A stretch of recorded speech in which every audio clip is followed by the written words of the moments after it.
Welcome to the Teacher RockStar podcast. I'm your host, Steve Hiles. In today's episode, we're going to be discussing how handwriting impacts a child's confidence with our special guest, Holly Britton. But before we get in today's episode, I want to share just a little bit about her. Today's guest is Holly Britton. She's got a master's degree in education. She's a handwriting instruction specialist, a curriculum designer, and the founder of Squiggle Squad. She's taught everything from kindergarten through 8th grade, and she's passionate about helping kids build strong skills from the very first stroke of the pen. Welcome to the show, Holly. Thanks for having me. All right. Would you like to just take a moment to share your educational journey with our audience? Well, my journey to become a teacher was a surprise to me. I hadn't originally thought that was the way my career was going. Believe it or not, I was in veterinary sciences at UC Davis. That's where I thought I was going to be until I unexpectedly got pregnant with my first baby, which changed my life dramatically. And I went from wanting to go into medicine to wanting to be a mom. And that nurturing piece of me really brought out the teacher in me. And I went a little bit backwards than most that I know in that I started first homeschooling my own children. Mm-hmm. I know a lot of teachers who come out of the classroom to homeschool, but I actually homeschooled and then went into the classroom. So I had my kids young.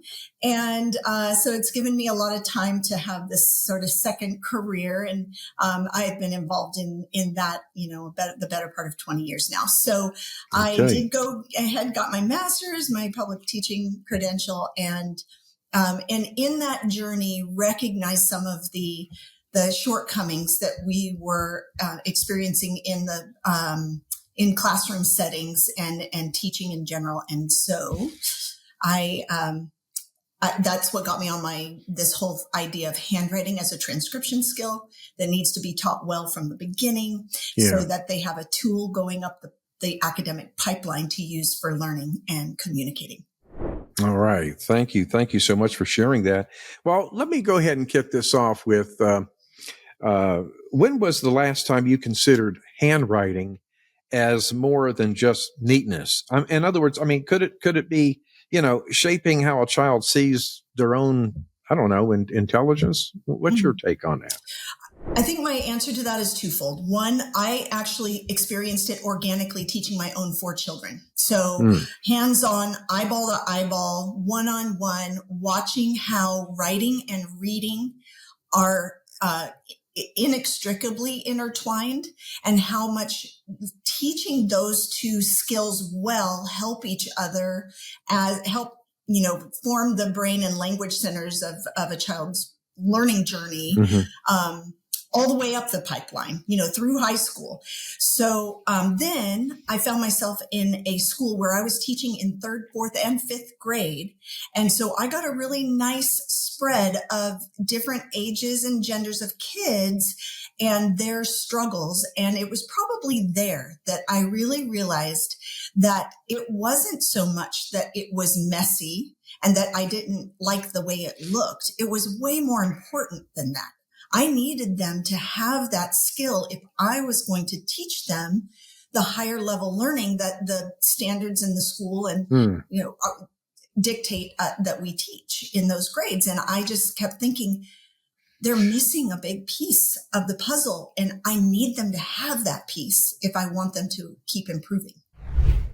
Absolutely. Well, let me ask you to kind of follow up on that. Do parents pick up on that connection too? Or is it mostly something that teachers notice, I'm not sure anybody's noticing. I don't get in many conversations that I don't have teachers and parents say, wow, I've never thought of it that way. I've never thought of it that way.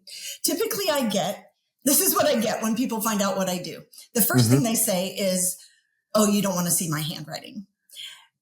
The implication being that they're concerned about their handwriting being messy. Mm-hmm. And so I ask them, I say, are you able to do it with ease and automaticity? Like, are you able to just pick up a pencil and write what you want to write? And do you use it daily? And most people say yes.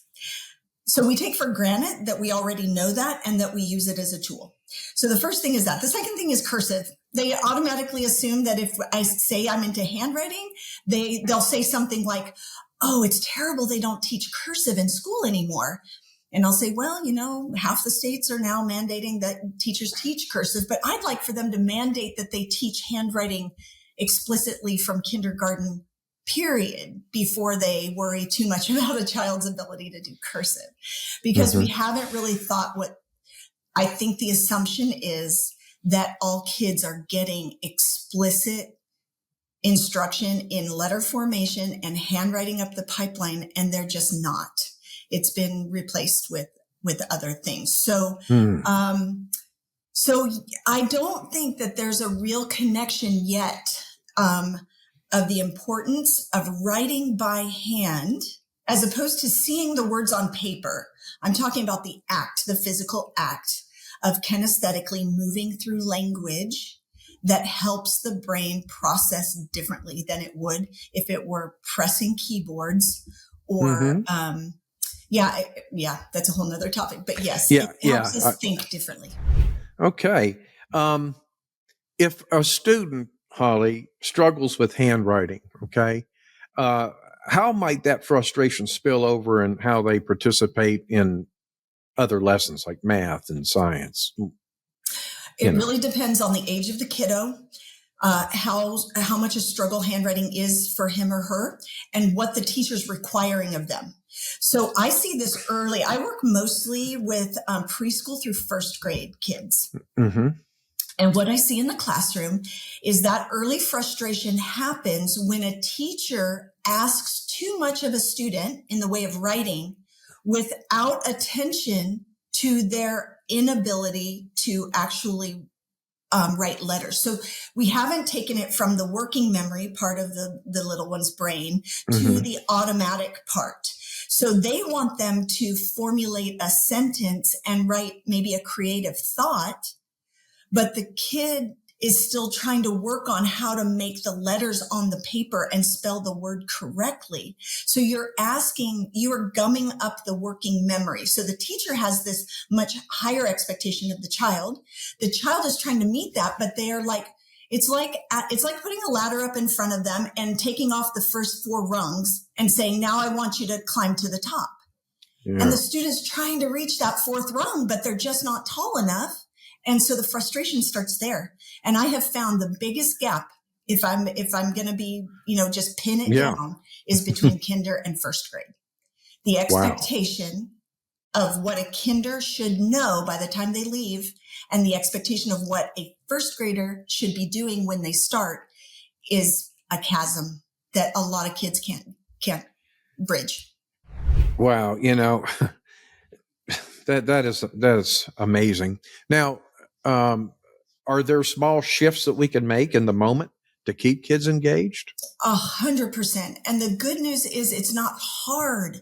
This is not rocket science. Mm-hmm. This is writing letters. But what needs to happen first is there needs to be a real, true understanding by the teachers teaching them and the parents helping them that this matters. It's not just about messy handwriting. This is about a transcription skill. And anybody who's teaching a child a sport or a musical instrument would not just put a song in front of them, not just put them into a game and say, play.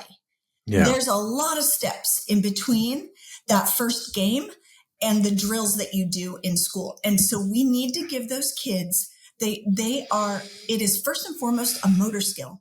Kids need to build the dexterity, the eye-hand coordination, the visuospatial skills necessary, not to mention the letter knowledge. Like you're asking them to write a symbol for a sound, and they don't even know what that means yet. They're still thinking very concretely, and that's a very abstract thought. We need to give biology time to do its job while we slowly expose and support the child as they emerge into this language knowledge. The Teacher RockStar Academy course is meticulously designed to equip you with the tools and strategies needed to skyrocket your effectiveness as a teacher. Curious to know if the Teacher RockStar Academy course is the missing piece in your teaching journey? If you're ready to reclaim control of your classroom and witness the incredible impact on your students, then use the link in the podcast description to learn more about this program. All right, that's cool.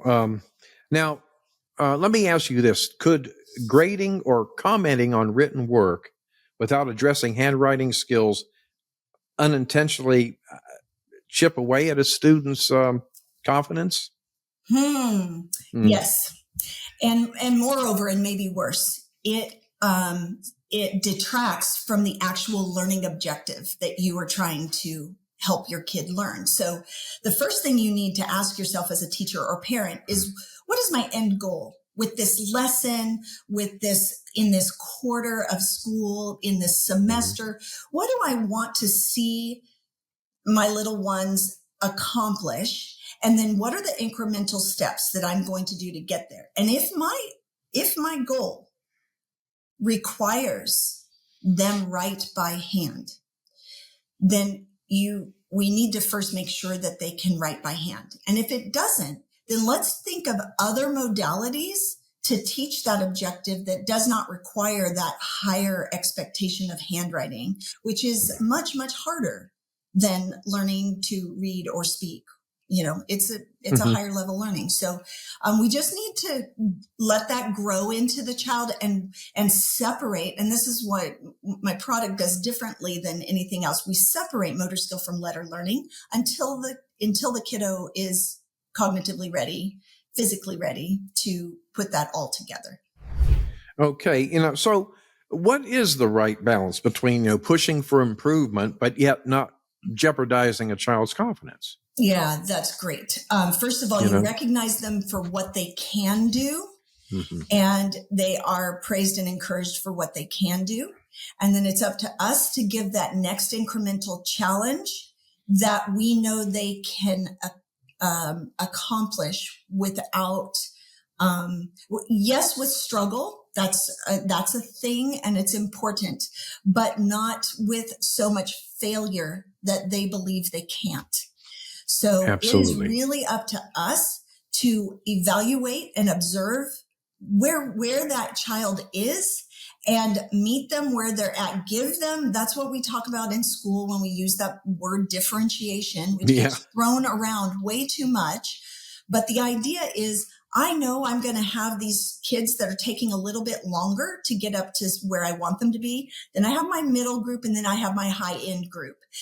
We need to have lesson plans that accommodate those three levels, and we need to change the language about it. It's not that these kids are behind. It's that these kids are developing a little bit differently than the others. And it's not their fault. We need to accommodate them so that we are training their brain in their stage. And I think you get a lot less frustration. And moreover, you get more intrinsic reward that feeds that child's desire to learn when you give them developmentally appropriate challenges. All right. Now, I know this would probably be a great question for all the first-year teachers out there, but in an age of keyboards and tablets, how much space should handwriting still have in classrooms today, in your opinion? That's a big question. Yeah, so my very first, nobody likes to hear this, but it depends. It depends on the age and stage of the children. It depends on how, if you were to ask that, if you're a first year teacher teaching third grade. Okay. There's a lot of questions around making that answer happen, because you need to know what kind of handwriting level we're at. Can the kids, my guess is in this day and age, you're not going to get kids that are efficiently, quickly, with fluency writing automatically. So it depends on how much you're required. It also depends on your school system, because a lot of them say, you don't have to write anymore. We're going to do keyboarding. Well, in that case, if you're going to do that, which I don't agree with, but if you are going to do that, then you need to absolutely require they know keyboarding, because that's another transcription skill that's not being taught. They're going onto keyboards early. They're poking, chicken pecking. If we're lucky with 2 fingers, I actually had kids in 5th grade typing with 1 finger, and I was supposed to teach them an essay.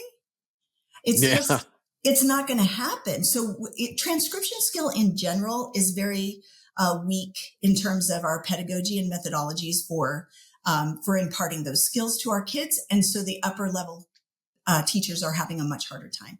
So time-wise, if I had to do a, rote thing, I would say kids should absolutely be having 15 minutes inside of kindergarten. By the end of kindergarten, they should be at 15 to 20 minutes. Maybe you start with 5, go to 10. By the end, you're doing 20. And if you are teaching other subjects and you need them to write, they still need to be coached on proper letter formation, spacing, and baseline placement. That has to happen. And if it doesn't, they go up the pipeline with bad handwriting habits that other teachers can't break, because now it's ingrained in the muscle memory. So all of that has to happen super early. Okay. How might early wins in handwriting help a student feel more capable in reading, math, and beyond? Well, that's an easy one in some ways, because if you have taught them how to write it and it has become easy for them to write it, then when your assignments require handwriting, and you don't even think of writing your math problems as being handwriting, but that is writing by hand. That's right. Yeah. And if they are struggling, they're writing bottom to top or backwards, and they're struggling with getting it down on paper up here in their working memory, then they don't have enough cognitive space to tackle the problem that you've given them or the objective that you're asking them to meet. So by giving them the skill, we tuck it back away in that place of long-term memory, then they have better brain space to tackle the science problem or the math problem, et cetera. Okay. Let me ask you this to kind of follow up on that. How can teachers set up these early wins without it feeling forced? Feeling forced in what way? Like forcing handwriting? Yes. Yeah. Yeah. I would say incremental learning. So if you know that your kids are really, really little and they're still working on motor skill, don't make it all about writing letters. Do things that help their motor skills. Put them out on the playground and make them do the monkey bars. That's hand strength. Give them Play-Doh or manipulatives so that they can do pinching and pushing and sorting. That's dexterity. Do things that require they drop things into other spaces. That's eye-hand coordination. All of that goes to help. Then start them on cause and effect, like painting on a vertical surface, or crayons where they can actually use different colors and see that my movement of my hand creates this thing on paper. Then we move up to holding a pencil and specifically making shapes. Well, you don't have to make letters to make shapes. You can start by dot to dot, or tracing a circle, or tracing a square. And that, in those cases, directionality is not so important. But once you start introducing letters, directionality matters. So we can't just say, oh, you're going to write your name for 3 years in a row, and I'm going to let you write that A however you want, because the motor memory sinks in. It gets ingrained. And I'm not kidding when I say I had 5th graders whose names still look like they were in kindergarten, that put capital letters in the middle of their names randomly wherever they felt like it, because nobody had ever shown them differently.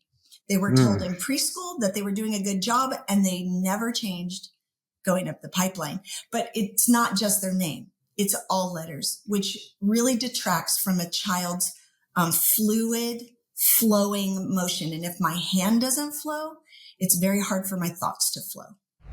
Wow. That's a tall order, huh? It is. Well, let me ask you, Holly, if you had to pick one thing, tell me what is your biggest takeaway that you would like to share with our audience today?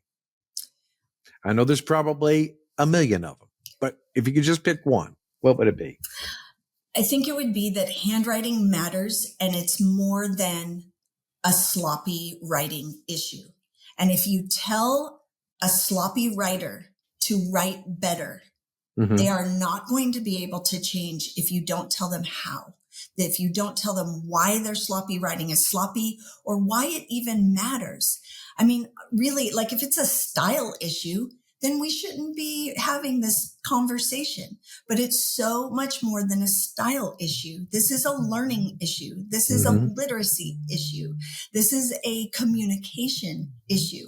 So handwriting does matter. Even into adulthood, we think differently. We process things differently when we write by hand. Okay, very good.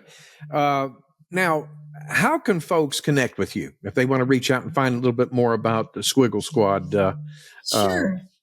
They can find us at squigglesquad.com, of course. Okay. Right. I have a growing blog called Holly on Handwriting, which is found in the About section of squigglesquad.com. Okay. You can follow us on Instagram and Facebook at Squiggle Squad Handwriting. And you can reach me personally at holly@squigglesquad.com if you want to reach out. Okay, outstanding. You know, Holly, I really appreciate you being, you taking the time to come on the show today, because this is obviously a very important topic. And we'd love to have you back again to share more of your great insights. Thank you. If you'd like. Yeah, absolutely. I'd love it. All righty. Well, there you have it, my friend. We have come to the end of today's episode, and we will see you same time, same place next week. And always remember, you got this. You've been listening to the Teacher RockStar podcast with your host, Steve Hiles. We hope you've enjoyed this podcast as much as we have. Make sure to hit that subscribe button and join our ever-growing community of Teacher RockStars. Until then, thanks for listening.